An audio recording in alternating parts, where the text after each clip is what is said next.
Now that Haiti's presidential transition council is in place, the Prime Minister, Ariel Henry, has resigned. The nine-person council, comprised of 7 voting members and 2 observers representative of Haitian political parties and civic society groups, was inaugurated at Port-au-Prince's National Palace on Thursday. They will spend the next several months trying to create stability in the Caribbean country that violent gangs have overrun since the 2021 assassination of Haitian President Jovenel Moise. Johanna, LeBlanc, partner at the Adomi Advisory Group, has served as a foreign policy advisor to the Haitian government and recently served as a senior staffer in Capitol Hill. She joins us now to discuss what happens next. Johanna, glad to have you here. So, look, at the end of the day, they've got to get a hold of security. You cannot have these gangs controlling the country, but that also means having some sense of stability. Who can actually lead this country to a sense of normalcy? Thank you, Roland. It's always a pleasure to join you. So now that the Presidential Council has been installed, the next step will be to appoint a prime minister, and then the prime minister will create a cabinet of ministers.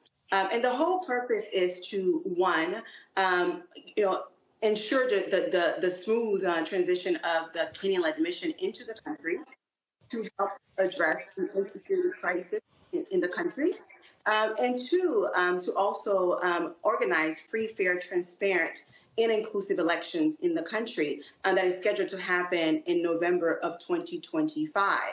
But there are a lot of concerns. The people on the ground are concerned about the Kenyan-led mission coming into the country, and rightfully so, because previous interventions in the country have failed greatly, in particular when the United States occupied Haiti for over 20 years. And then you had the UN mission that came into the country, brought cholera, which led to the killing of countless Haitians and left many Haitians sick. So rightfully so, they're skeptical. But what I think, though, with the Kenyan-led mission is that President Ruto has demonstrated himself to be a Pan-Africanist. I think it's a great opportunity to have another Black nation supporting another Black nation and finding stability. But there will certainly be challenges, and I think President Ruto is up for the challenge. Yeah, a lot of challenges, but also you have all of these conflicting parties, and it's like, how will folks be satisfied if you can put leadership in place that will act from a presidential level, prime minister level, from a government level to get things going? Because it just seems like, Haiti is in a constant state of drama and instability and insecurity. Yeah, since 1986, the country has dealt with severe instability. You are absolutely correct. And the country is on its knees. Haiti, something that I think that's important for the viewers to understand is the role of Haiti in the liberation movement. Haiti, as the first Black independent country in the world, its independence was not just about Haitians liberating themselves from the oppression and suppression of France, but it was also about liberating other Black folks, right? So a year after the country gained its independence, it amended its constitution to make it such that anyone who is Black who were to step foot on Haiti's soil will be considered free. A white man could not own land in the country nor be his slave master. So those sort of laws severely undermined the notion of white supremacy, and Haiti had to pay a price for that. One, the reparations and the billions of dollars to France, and the United States did not recognize Haiti as an independent state for over 60 years. And beyond that, Haiti helped with the independence of many countries across the region. So now Haiti has helped its friends, its neighbors. Haiti is now on its knees, and it is time for the rest of the world to support Haiti. And this is why I welcome President Ruto's mission into the country. It shows solidarity, it shows Pan-Africanism, and I think it's also an opportunity for President Ruto to show to the rest of the world what a prosperous collaboration could look like between two Black nations. Question from the panel. Michael, you first. All right, thanks for coming on and giving us an update on Haiti. I had 2 quick questions. One is Can you explain the purpose of the gangs ousting Ariel Henry, number one, Prime Minister Ariel Henry, and we know they released about 4,000 gang members prisoners from prison as well, number one. And number two, understanding the history of the U.S. involvement in Haiti and destabilizing Haiti, stealing $500,000 worth of gold in 1914, the Marines, and then ruling Haiti for 19 years. Is there a role that the U.S. should play in stabilizing Haiti, or should the U.S. just stay out of it altogether? Sure. I think your question is two prongs, right? The first one is about the gangs. First and foremost, the gangs that we are seeing in Haiti, they're not driven by an ideology. They're not driven by a belief system. They are driven primarily because of the lack of economic opportunities that exist on the island. And secondly, they exist because they are being financed by political elites, by some members of the oligarchs, and so on. And many of the guns that they use to terrorize people in the country actually come from South Florida. So when people ship cars and cargoes to the Republic of Haiti, they sneak guns into them, and because there's not proper inspections, they end up in the hands of bad actors in Haiti, then distributed to the gangs. So what you saw recently is that in terms of the oust of Prime Minister Ariel Henry, is that the gangs formed a coalition and said, let's work together. Let's get rid of Prime Minister Ariel Henry. And they successfully did that. Something that many people in the country, many sectors in the country, members of Congress had been calling for Prime Minister Ariel Henry to resign, and he didn't do so, right? So it took the gangs to play a significant role in the ousting of Prime Minister Ariel Henry. Now, your second question about the role of the United States government. One, yes, I think it is a great idea that a Kenyan-led mission is coming into the country to help address the insecurity crisis. But Kenya is going to leave at some point. Now, what's going to happen? Right. So while Kenya is in the country, we have to help to strengthen the security institutions that currently exist. One, the Haitian National Police, severely underfunded, severely lack the equipment and recent technology to fight these gangs.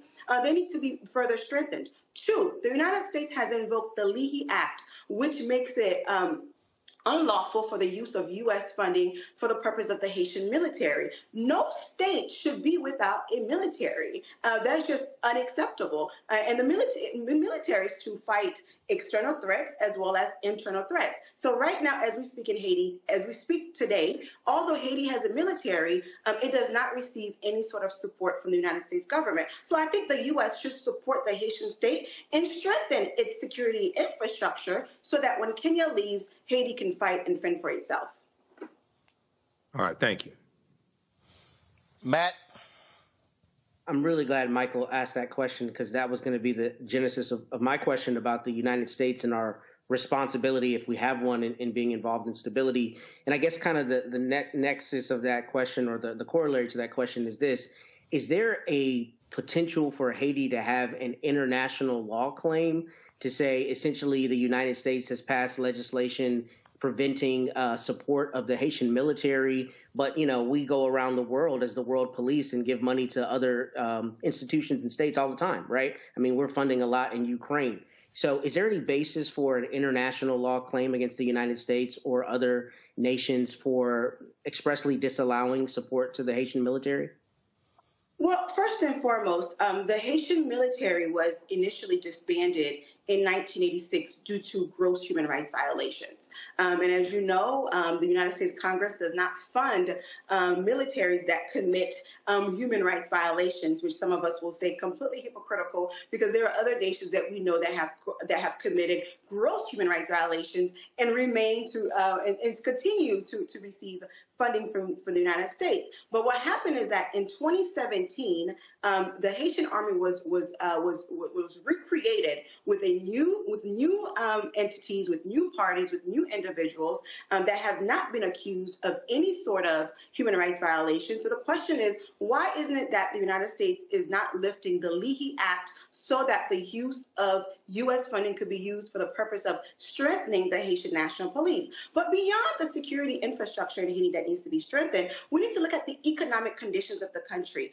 Many of these challenges that we see is caused by lack of jobs. More than 60% of the Haitian population is unemployed, and about 80% of Port-au-Prince is controlled by gangs. So what needs to happen is that in addition to humanitarian assistance, in addition to security assistance, the U.S. government must also, Congress in particular, must pass an economic package to revitalize the country's economy and help with the creation of jobs and the creation of various infrastructures such as roads and buildings and ports and so forth. Thank you. All right, then. Johanna, we surely appreciate it. Thanks a bunch. Look forward to hopefully some good news out of Haiti coming soon. Thanks a lot. Now, if you like this type of information, you can support the African History Network a few ways. Be sure to register for the online history classes that I teach on Saturdays. Ancient Kemet, the Moors, and the Ma'afa, Understand the Transatlantic Slave Trade, what they didn't teach you in school. Visit our website, AfricanHistoryNetwork.com, AfricanHistoryNetwork.com. We deal with thousands of years of history and what leads up to the transatlantic slave trade taking place. This is a 10-week class. We're doing more than 10 weeks this time around. Next classes are Saturday, May 4th, Saturday, May 11th, Saturday, May 18th, and Saturday, May 25th, 2024, 2 p.m. Eastern Standard Time. Click right here to register here for the class. The class is on sale $60, regularly $130. We do the sessions live. All the sessions are archived and recorded. You can go back and watch it any time. So a year from now, 2 years from now, you can still watch the entire course. We have the lesson plan here for the entire course also already laid out, so you can look at the content that we cover. We deal with 80 to 100 articles, and I put together this class. I've been teaching this class on and off since 2017. Okay, I've been studying history 34 years now. Do lectures across the country. Been hosting the African History Network show 14 years, but we look at there's over 200 slides that I put together, 80 to 100 articles that we'll go through and look at. The 15 books that we reference. You don't have to buy any of these books to follow along in class. I'll show you excerpts of the books on the screen usually. And we look at video clips of interviews I've done with historians like Professor James Small, Professor Kabahai Wapakamane, Anthony Browder, who wrote Nile Valley Contributions to Civilization, which is one of the books we use in the class, Runoko Rashidi, who wrote Black Star, The African Presence in Early Europe, which is another book that we use in the class, okay? So you can register for this. This content is PG-13. You can use this information with your children as well. Visit our website, AfricanHistoryNetwork.com. AfricanHistoryNetwork.com. Okay. And we'll post the link here. The link's in the thread of this broadcast. And you can support us through PayPal and Cash App, $ the AHN show through Cash App, $ the AHN show through Cash App, and through PayPal, paypal.me/the AHN show. So we have the information right here on the website as well. This is our official Cash App account, $ the AHN show, SHOW. When you go to it, it'll say Michael and show my picture there. These are fake African History Network Cash App accounts here that have been stealing money from us. There are a few other ones out there I've identified. I'm still trying to get them shut down. You can click right here on our link and it shows our QR code, okay, for Cash App. This helps us stay on the air, keep doing the research, pay some of the bills, etc. Upgrade equipment, take care of what needs to be done.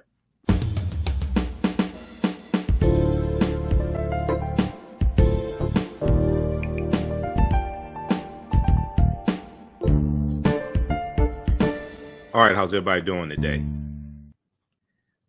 Hotep, hey, this is Michael Imhotep, founder of the African History Network, host of the African History Network show. I'm a show host, researcher, lecturer, writer, and historian. It is Sunday, May 22nd, 2022, and we are live. I want to come on for a few minutes and talk some about a New York Times series that I saw today dealing with Haiti and the Haitian Revolution. and also do a brief overview of a 10-week online course that I teach on Sundays, from the Civil War to the Civil Rights Movement and Black Power, 1865 to 1968. And we'll teach another session of that class today, right after we finish this broadcast here. Normally I do it on Sundays, 2 p.m. to 4 p.m. Eastern Standard Time. And the Haitian Revolution is one of the things that I talk about in the class. The Haitian Revolution, the Louisiana Purchase of 1803, those are all directly connected.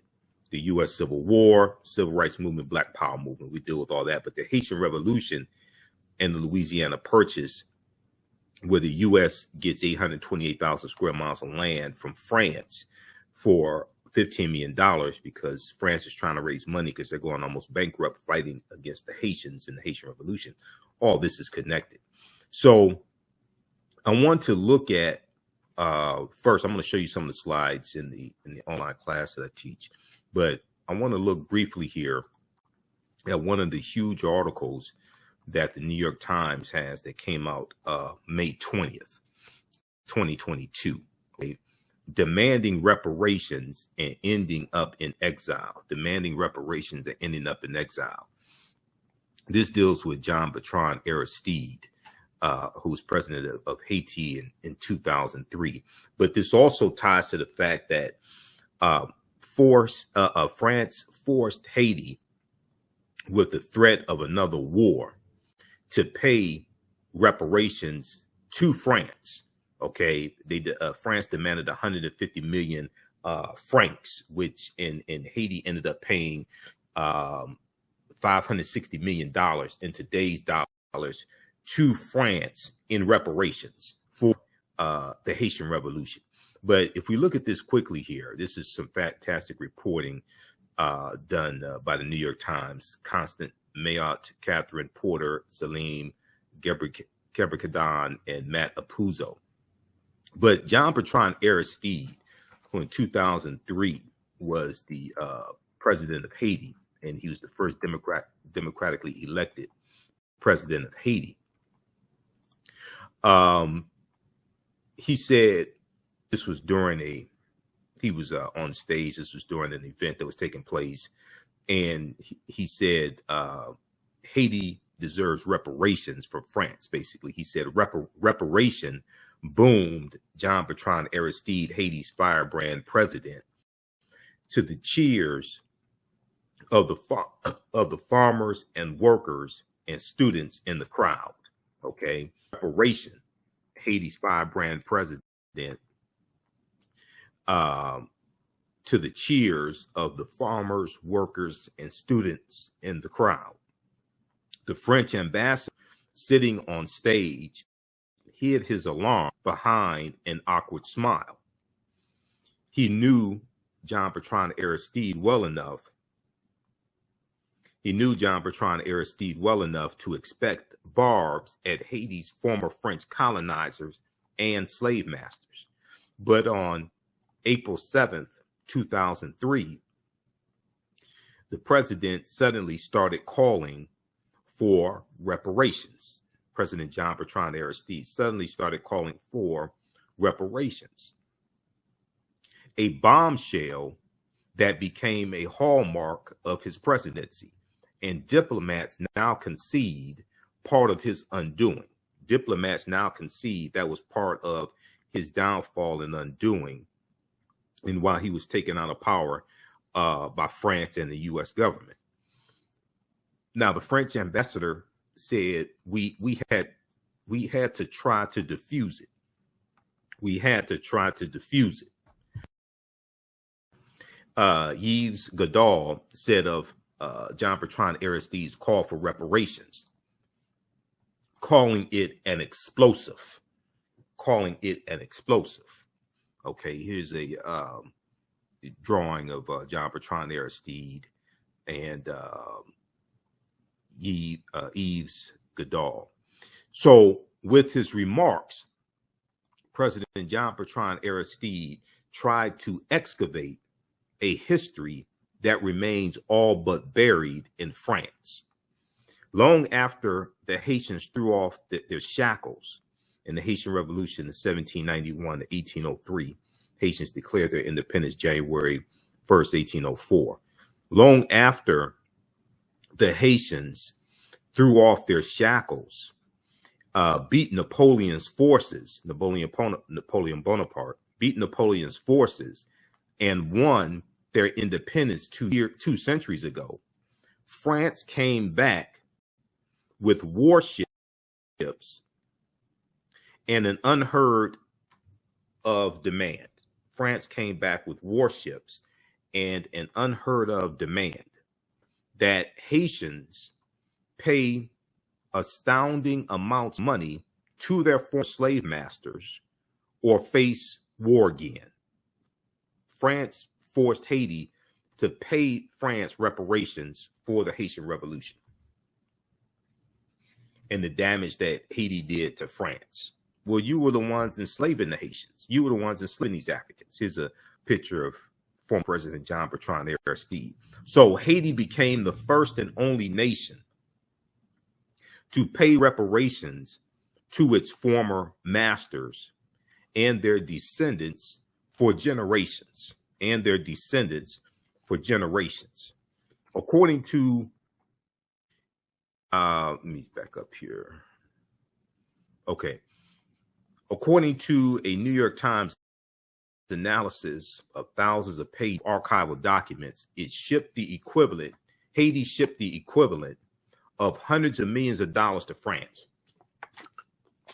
This is one of the main reasons why Haiti is so poor today. And it's been poor for decades, of course. It shipped the equivalent of hundreds of millions of dollars to France, setting off a cycle of perpetual debt that sapped Haiti's ability to build a nation for more than 100 years. Setting off a cycle of perpetual debt that sapped Haiti's ability to build a nation for more than 100 years. Yet to this day, the history is not taught in French schools. And many of the country's most prominent aristocratic families are unaware that their ancestors kept collecting payments from Haiti's poorest people,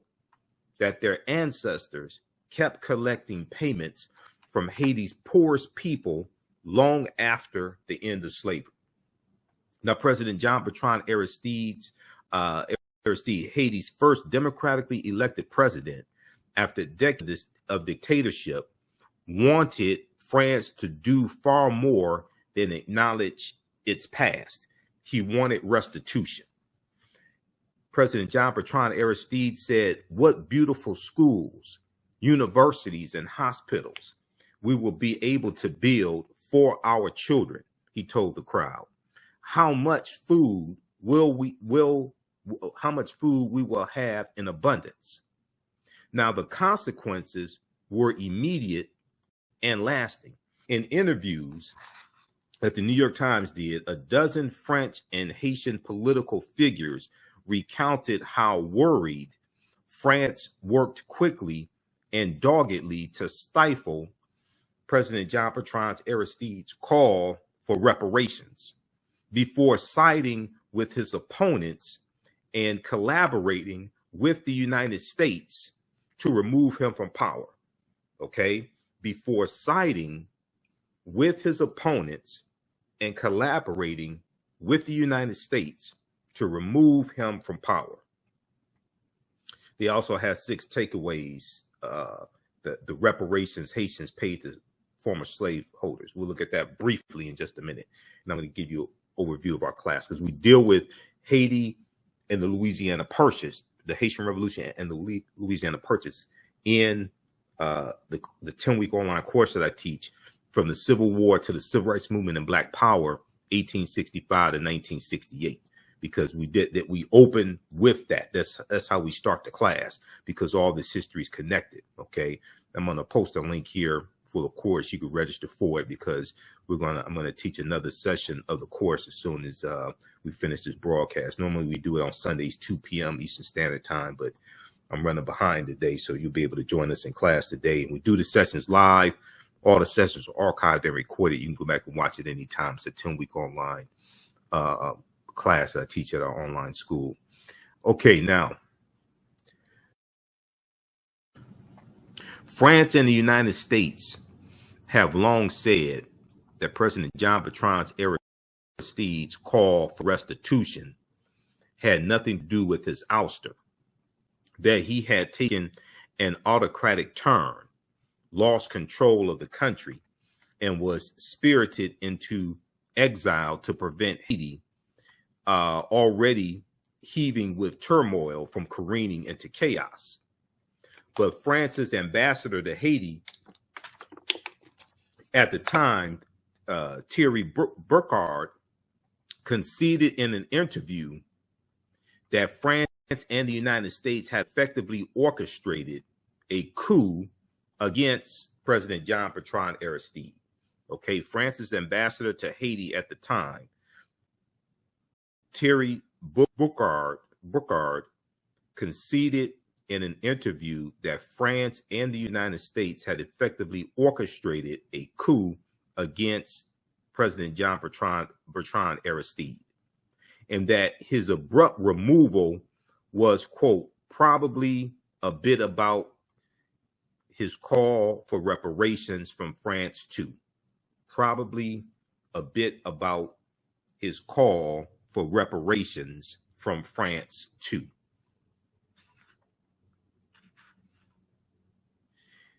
So Thierry Burkhardt, ambassador to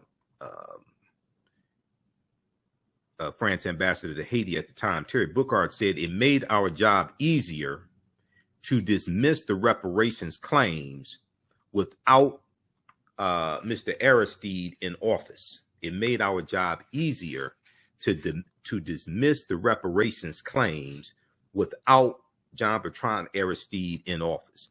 So the showdown underscores how 2 centuries after France forced Haitians to pay their former slave masters, okay, 2 centuries after France forced Haitians to pay their former slave masters for the liberty they had already won in battle, the effects continue to ripple through the politics of both countries. By calling for restitution. Now, it's important to understand, and we deal with this in the class also, it's important to understand, right? Haiti, well, or on the island of Hispaniola, that was originally conquered in 1492 by Christopher Columbus. So you have the Spanish who had control of the island of Hispaniola first. Haiti is on the western third of the island. Then in 1697, France takes over the western third of the island from Spain. Okay. So that Haiti, they were victimized by both the Spanish and the French. But it starts with Columbus and the Spanish crown. By calling for restitution, Haiti, a nation born from what historians call the world's first most successful slave rebellion, struck at France's national identity as a beacon of human rights, and threatened to inspire others with historical grievances against France to follow its lead from the Caribbean to Africa. Okay. They threatened to inspire others with historical grievances against France to follow its lead from the Caribbean to Africa.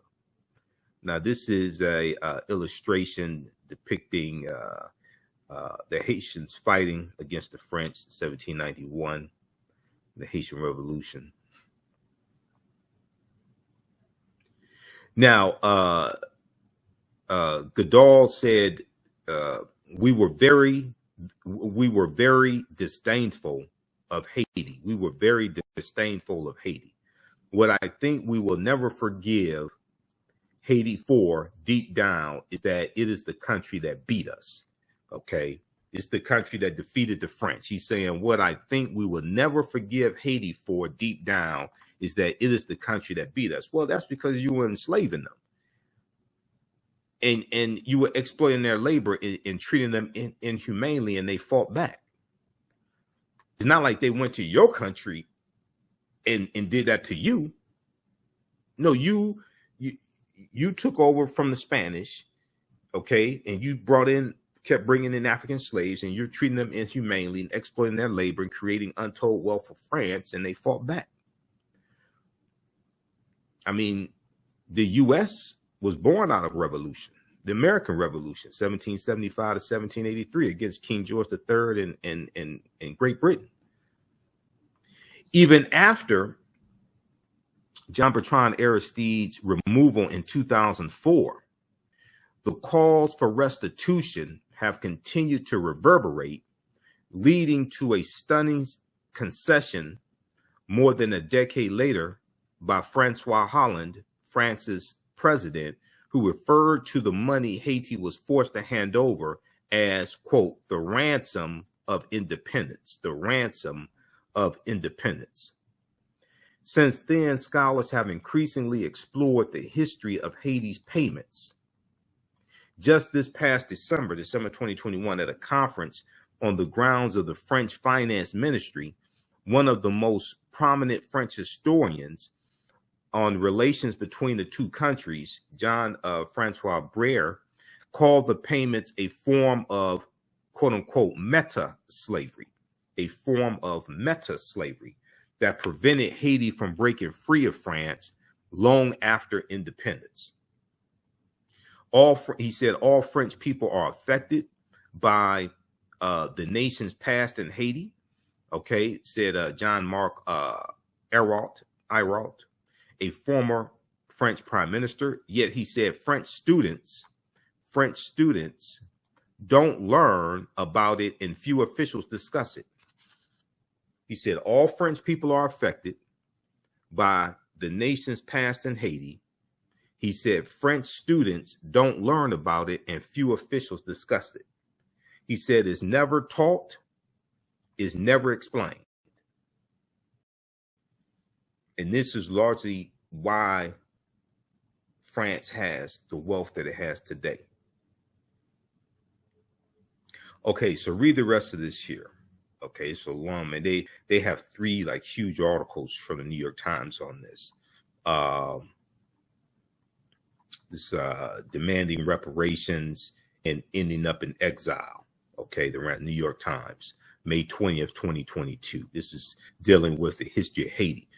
And this is something that we deal with in the class. When I started reading this morning, I said, wow, I'm teaching this class today also. So I said, we're going to talk about this in the class, and we'll probably talk about it this week on the African History Network show as well. So another article that they have from the New York Times, this one here came out May 20th also. Now, we know May 18th was Haitian Flag Day, right? Because May 18th, 1803 commemorates May 18th, May 18th, 1803, where during the Haitian Revolution, they adopted the Haitian flag. Okay, so that's what May 18th, 1803. But that's why Haitian Flag Day is May 18th. Okay, there's a good article on this. Is a good short article from Caribbean National Weekly. Caribbean National Weekly. So if you saw like some Facebook posts from some of you, or social media posts from some of your friends that have a Haitian background, okay, on May 18th, and they were talking about Haitian Flag Day. Okay, that's what that deals with. So Caribbean National Weekly. Now this article's from 2020, but May 18th, and it talks about Happy Haitian Flag Day. Okay, and the origins of the holiday. So Toussaint Louverture was captured by the French in 1803. After Jean-Jacques Dessalines and other leaders, let's see if we can increase the size of this. After Jean-Jacques Dessalines and other leaders decided to continue the fight and march on what is now Port-au-Prince, in Haiti, they wanted to carry a flag that would represent their troops. On May 18th, 1803, they pieced together a design for the official flag. Since then, May 18th has been known as Haitian Flag Day. May 18th is known as Haitian Flag Day. The design of the new flag began with the French flag made of blue, white, and red bands. The white band was removed to indicate that the French no longer controlled the colony, okay, of Haiti. A woman named Catherine Flon, F-L-O-N, sewed the new flag together using vertical bands of blue and red cloth. Blue represented blacks and mixed race people, and red symbolized their blood. Okay. Over the years, the nation's flag has been modified several times, but Flag Day itself has remained the same as the day the nation's flag was first sewn together. May 18th is a major national holiday in Haiti. Okay, so check that out. And this is from CaribbeanNationalWeekly.com. All right, so if we just very quickly look at this, and I'm going to give you a brief overview of the 10-week online class that I teach, from the Civil War to the Civil Rights Movement and Black Power, 1865 to 1968, because this is some of what we deal with in the class, because we deal with the Haitian Revolution and the Louisiana Purchase and show how they are connected, because of the Louisiana Purchase and the U.S. doubling its territory, this increased the need for African slave labor here in the U.S. This increased the need for African slave labor here in the U.S. But if we just look at this quickly here, 6 takeaways about Haiti's reparations to France. This is from May 20th, 2022 from the New York Times. This is part of that series that they did. I just want to look at page 3 right here. The double debt that started it all. The double debt that started it all. Okay. And this deals with 1825, when a French warship bristling with cannons sailed into the port of the Haitian capital in 1825. An emissary from King Charles X came ashore and delivered an astonishing demand. France wanted reparations from the people it had enslaved, the Haitians. France wanted reparations from the people it had enslaved. Okay, the Haitians. Ordinarily, the defeated are the ones who pay reparations, not the victors. Okay, but not in this case here. Just a decade earlier, France had been forced to pay reparations to its European neighbors after the failed military campaigns of Napoleon, the very emperor whose forces were also defeated by the Haitians. But Haiti was virtually alone in the world with no powerful allies. It was fearful of being invaded and eager to establish trade with other nations, so it agreed to pay. Also, France threatened to go to war with Haiti again if they didn't pay reparations.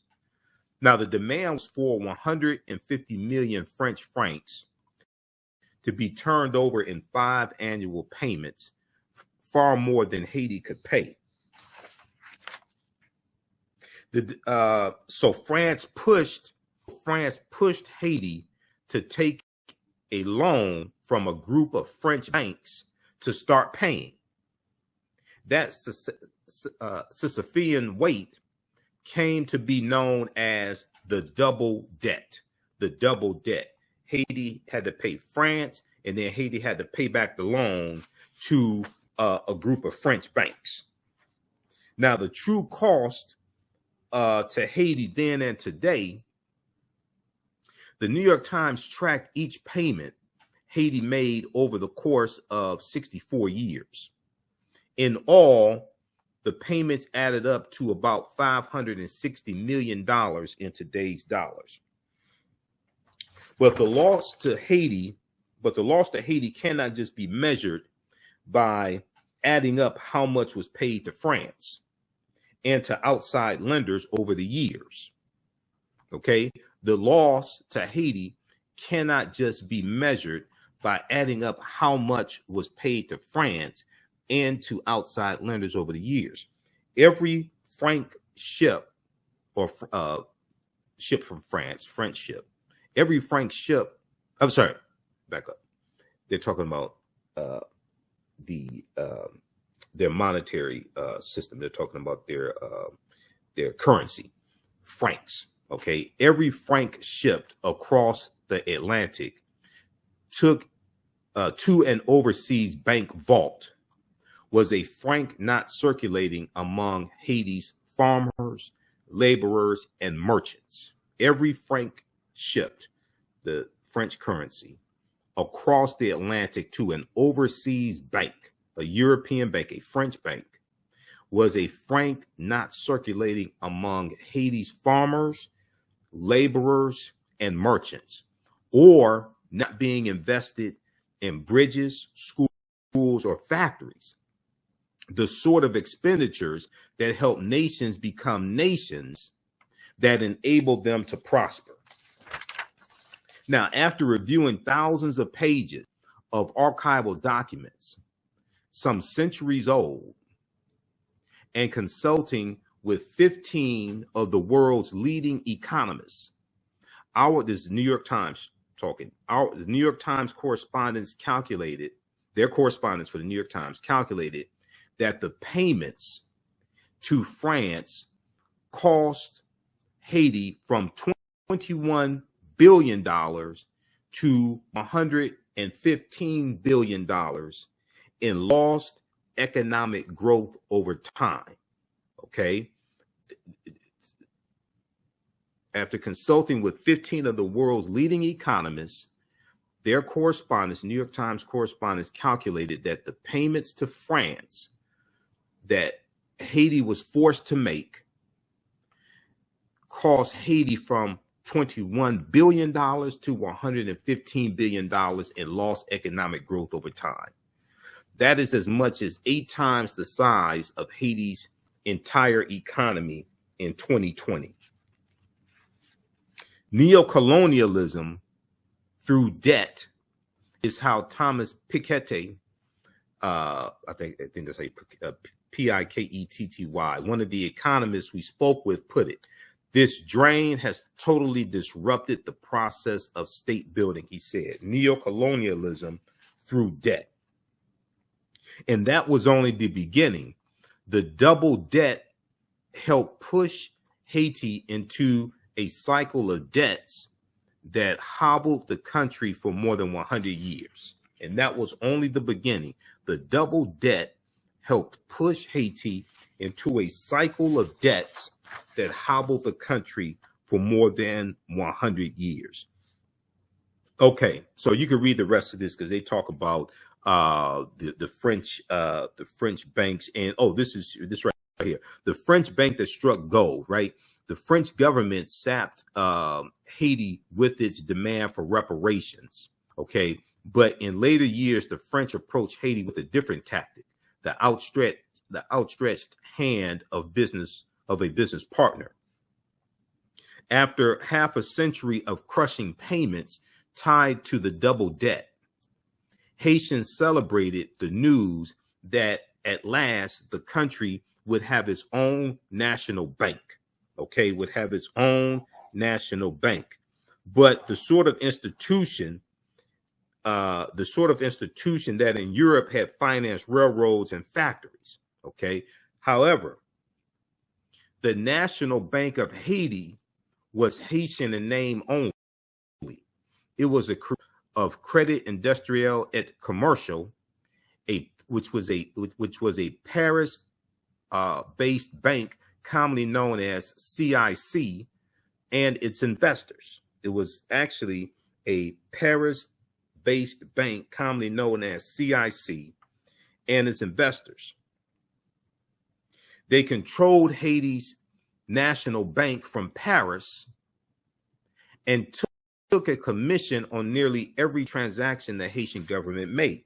Okay, now if we go to, hold on, it's just one quick thing. I want to show you here, looking at this article, page 8. Okay, this right here. U.S. treated Haiti like a cash register because the Marines invaded in 1915. Okay, here's a picture of it here. The American military in Haiti in 1915. Okay, the U.S. treated. Where is that here? Okay, it's right below the picture. There we go. The U.S. treated Haiti like a cash register. When the American military invaded Haiti in the summer of 1915, so this is during World War I, which is 1914 and 1918, but the U.S. doesn't get involved in World War I until 1917. Okay, and this is at the beginning of the Great Migration of African Americans migrating from the South up north and out west. Okay, so when the American military invaded Haiti summer of 1915, the official explanation was that Haiti was too poor and too unstable to be left on its own devices. The official explanation was that Haiti was too poor and too unstable to be left to its own devices. U.S. Secretary of State Robert Lansing made little effort to mask his contempt for the African race, quote unquote, African race, casting the occupation as a civilizing mission intended to end, quote, anarchy, savagery, and oppression, end quote. But a hint of other motives had come the winter before, when a small team of Marines entered Haiti's national bank and strolled out with $500,000 in gold.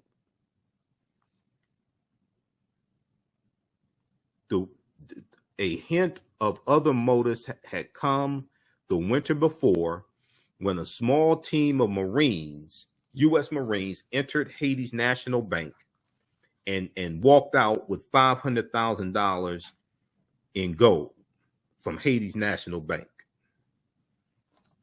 Within days, it was in the vault of a Wall Street bank. Now, quote, you had the general who led the U.S. forces in Haiti said years later, describing himself as a racketeer for capitalism.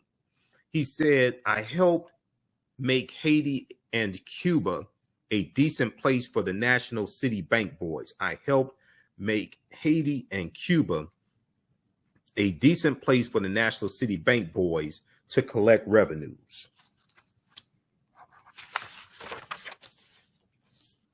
Now, National City Bank was the predecessor of Citigroup Bank.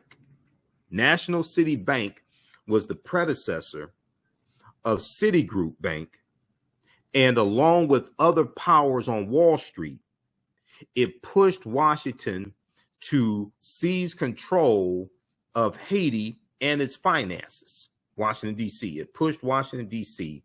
to seize control of Haiti and its finances, according to decades of diplomatic correspondence, financial reports, and archival records reviewed by the New York Times. For decades to come, the United States was the dominant power in Haiti, dissolving parliament at gunpoint, killing thousands, and shipping a big portion of Haiti's earnings to bankers in New York City, while the farmers who helped generate the profits often lived near starvation. Some historians cite tangible gains for Haiti during the U.S. occupation, like hospitals, 800 miles of roads, and a more efficient civil service. But they also point to the American use of forced labor, with U.S. soldiers tying up workers in ropes, making Haitians build roads for no pay, and shooting those who tried to flee. and shooting those who tried to flee. For a decade, a quarter of Haiti's total revenue went to paying debts controlled by National City Bank here in the U.S., which became Citigroup Bank, and its affiliates, according to nearly 24 annual reports prepared by American officials and reviewed by the New York Times. At times, the American officers who controlled Haiti's finances spent more of its money paying their own salaries and expenses than on public health for the entire country of about 2 million people. Okay, so read the rest of this piece here, because I printed this up. This is 12 pages. Okay, that was on page 7 and 8. The U.S. treated Haiti like a cash register. That was on page 7 and 8. Okay, this is part of the huge series that the New York Times just released. 6 takeaways about Haiti's reparations to France. How did the modern world's most successful slave revolt give birth to a desperately poor nation? Here is a summary of what a team of New York Times correspondents found out. Now, if you like this type of information, you can support the African History Network a few ways. Be sure to register for the online history classes that I teach on Saturdays. Ancient Kemet, the Moors, and the Ma'afa, understand the transatlantic slave trade, what they didn't teach you in school. Visit our website, AfricanHistoryNetwork.com, AfricanHistoryNetwork.com. We deal with thousands of years of history and what leads up to the transatlantic slave trade taking place. This is a 10-week class. We're doing more than 2 weeks this time around. Next classes are Saturday, May 4th, Saturday, May 11th, Saturday, May 18th, and Saturday, May 25th, 2024, 2 p.m. Eastern Standard Time. Click right here to register here for the class. The class is on sale $60, regularly $130.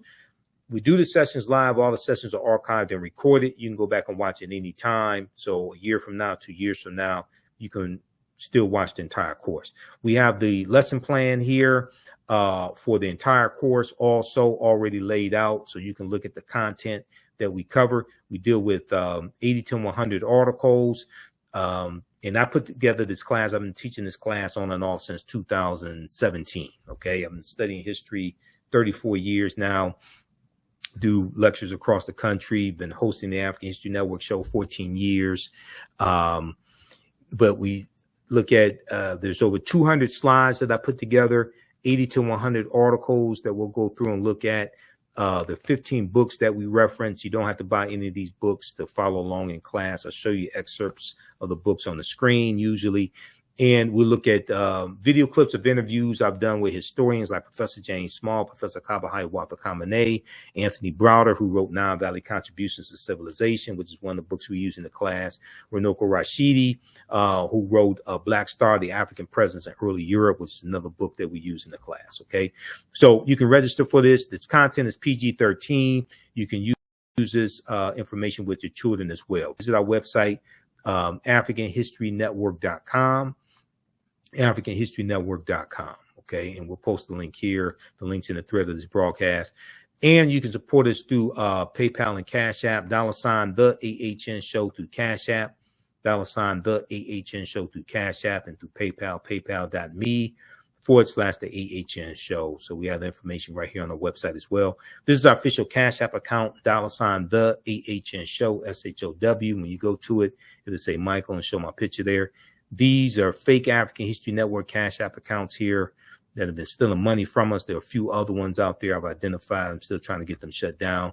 You can click right here on our link and it shows our QR code, okay, for Cash App. This helps us stay on the air, keep doing the research, pay some of the bills, etc.